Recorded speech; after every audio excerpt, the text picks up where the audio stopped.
যুক্তরাজ্যে শেখ হাসিনার ঘনিষ্ঠ বলয়ের মধ্যে থাকা সাবেক মন্ত্রী সহ রাজনৈতিক ও ব্যবসায়ীদের ৬,০০০ কোটি টাকা পরিমাণ সম্পত্তির সন্ধান পাওয়া গেছে। অভিযোগ রয়েছে বাংলাদেশ থেকে পাচার করা অর্থ দিয়ে এসব সম্পত্তি কেনা হয়েছে।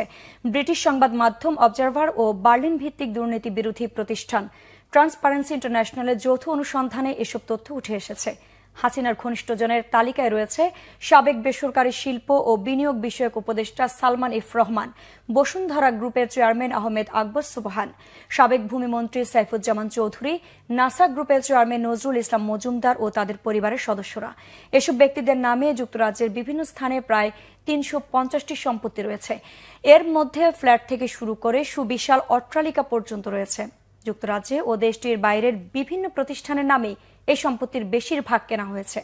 শনিবার দ্য গার্ডিয়ানের প্রতিবেদনে বলা হয়, সালমান এফ রহমানের পরিবারের সদস্যদের লন্ডনের মেফেয়ার এলাকায় ৭টি বিলাসবহুল অ্যাপার্টমেন্টের মালিকানা বা মালিকানায় অংশীদারিত্ব রয়েছে। সাবেক ভূমিমন্ত্রী সাইফুজ্জামান চৌধুরী ও তার পরিবারের ৩০০টিরও বেশি সম্পদের হিসাব মিলেছে। যুক্তরাজ্যের সারে এলাকায় বসুন্ধরা গ্রুপের চেয়ারম্যান আহমেদ আকবর সুবহানের পরিবারের সদস্যদের ২টি সম্পত্তি রয়েছে। ১,৩০,০০,০০০ পাউন্ড দিয়ে এসব সম্পত্তি কেনা হয়েছে।